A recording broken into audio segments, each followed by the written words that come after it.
हार के जीतने वालों को बाजीगर कहते हैं और ये सिर्फ एक मशहूर फिल्मी डायलॉग नहीं बल्कि उन चंद जज्बों की पहचान है जो हालात से नहीं हारते। करुण नायर की कहानी भी कुछ ऐसी ही है। कभी 13 शतक लगाकर टेस्ट क्रिकेट में इतिहास रचने वाले नायर जब टीम से बाहर हुए तो मानो सब कुछ खत्म होता दिखा। लेकिन बाजीगर वही होता है जो टूटने के बाद भी बिखरता नहीं बल्कि फिर से खुद को जोड़कर लौटता है, और करुण नायर ने ठीक वैसा ही किया। 8 साल की लंबी खामोशी, अनगिनत अस्वीकृतियां और अंतहीन अभ्यास के बाद उन्होंने एक बार फिर खुद को साबित किया, और वो भी उसी खेल के मैदान पर जिसने कभी उन्हें ठुकरा दिया था।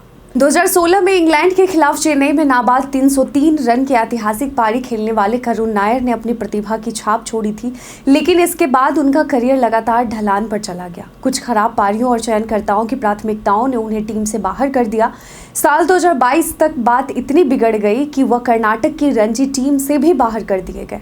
वो दौर था जब करुण नायर अंदर से टूट चुके थे और अपने भविष्य को लेकर बेहद अनिश्चित थे। इस कठिन दौर में उन्हें सोशल मीडिया पर एक भावुक अपील की, प्रिय क्रिकेट, मुझे एक और मौका दो। और यह सिर्फ एक पोस्ट नहीं बल्कि उनके दिल की पुकार थी। ऐसे समय में उनके पुराने अंडर 19 कोच विजय कुमार मद्यालकर ने उनकी पुकार सुनी और उन्हें दोबारा खड़ा करने का बीड़ा उठाया। बेंगलोर की जस्ट क्रिकेट अकादमी में नायर ने 6 महीने तक हर दूसरे दिन 600 गेंदों का सामना किया, और ये केवल अभ्यास नहीं था बल्कि आत्मविश्वास, तकनीक और मानसिक मजबूती की नई नींव रखी जा रही थी। विजय कुमार ने करुण नायर को भरोसा दिलाया कि वह फिर से शिखर पर लौट सकते हैं। भारत में घरेलू मौके न मिलने पर नायर इंग्लैंड चले गए और नॉर्थम्पटनशायर के लिए खेलते हुए 150 रन की पारी खेली, जिसने उनका आत्मविश्वास फिर से जगा दिया। इसके बाद उन्होंने एक अतिथि खिलाड़ी के रूप में विदर्भ टीम से रणजी ट्रॉफी खेली और शानदार 883 रन बनाकर टीम को खिताब जीतने में भी मदद की। विजय हजारे ट्रॉफी में उन्होंने कप्तानी करते हुए 5 शतक लगाए, जिनमें से 4 लगातार थे, और वह प्रदर्शन केवल आंकड़ों का नहीं बल्कि एक मजबूत वापसी का संदेश था। करुण नायर की वापसी को लेकर भारतीय टीम के मुख्य कोच गौतम गंभीर ने भी दिल से उनकी सराहना की। जी हाँ, गौतम गंभीर ने कहा, वापसी कभी आसान नहीं होती। जिसने 7 साल बाद वापसी की हो उसका पिछला साल शानदार रहा। आपने जितने भी रन बनाए, लेकिन सबसे अहम बात आपका कभी हार न मानने वाला रवैया है, जिसने आपको दोबारा टीम में जगह दिलाई। यह इस समूह के सभी खिलाड़ियों के लिए प्रेरणा स्रोत है।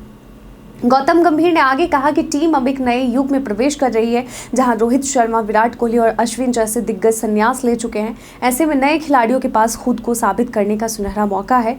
उन्होंने यह भी कहा, अगर हम हर सत्र, हर घंटे और हर गेंद पर चुनौती लेने का जज्बा दिखाएं तो यह इंग्लैंड दौरा ऐतिहासिक बन सकता है। अगर करुण नायर की बात करें, उन्होंने क्या कहा इस मौके को लेकर, तो उनकी भावनात्मक प्रतिक्रिया आप भी सुने। करुण नायर के लिए यह मौका बहुत खास है। बीसीसीआई द्वारा साझा किए गए एक वीडियो में उन्होंने अपनी भावनाएं साझा करते हुए कहा, यह अवसर फिर से पाकर मैं बहुत खुश हूँ, बहुत आभारी हूँ और बहुत भाग्यशाली हूँ। मुझे यकीन है कि जब मैं मैदान पर उतरूँगा तब मेरे अंदर बहुत सारी भावनाएं होंगी जिन्हें मैं अभी शब्दों में नहीं बयां कर सकता। यह सिर्फ वापसी नहीं बल्कि खुद पर विश्वास रखने की एक मिसाल है। करुण नायर ने साबित कर दिया कि अगर इरादे मजबूत हों और मेहनत लगातार की जाए तो कोई भी मुश्किल रास्ता पार किया जा सकता है। उन्होंने कहा, मैं इस मौके का पूरा फायदा उठाने के लिए तैयार हूं और भारत के लिए फिर से खेलने को लेकर बेहद उत्साहित हूं। करुण नायर की वापसी उन तमाम खिलाड़ियों और युवाओं के लिए प्रेरणा है जो किसी असफलता या ठोकर के बाद खुद को टूटता हुआ महसूस करते हैं, और यह कहानी बताती है कि हार मान लेना आसान है, लेकिन खुद को दोबारा खड़ा करना ही असली जीत है, और ये आसान नहीं होता। करुण नायर ने जो सफ़र तय किया है वह केवल उनके खेल की नहीं बल्कि उनकी आत्मा, जज्बे और जुनून की कहानी है। अब देखना यह है कि इंग्लैंड की परिस्थितियों में जहां भारत 2007 के बाद पहली बार सीरीज जीतने के इरादे से उतर रहा है, वहां करुण नायर अपनी दूसरी पारी को किस मुकाम तक ले जाते हैं। लेकिन इतना तय है, उन्होंने सिर्फ वापसी नहीं की बल्कि अपने सफ़र से लाखों को उम्मीदें भी दी हैं। तो करुण नायर की वापसी पर आप क्या कहना चाहेंगे? क्या वो इंग्लैंड दौरे पर एक बार फिर से खुद को साबित कर पाएंगे? कमेंट सेक्शन में लिखकर ज़रूर बताइएगा।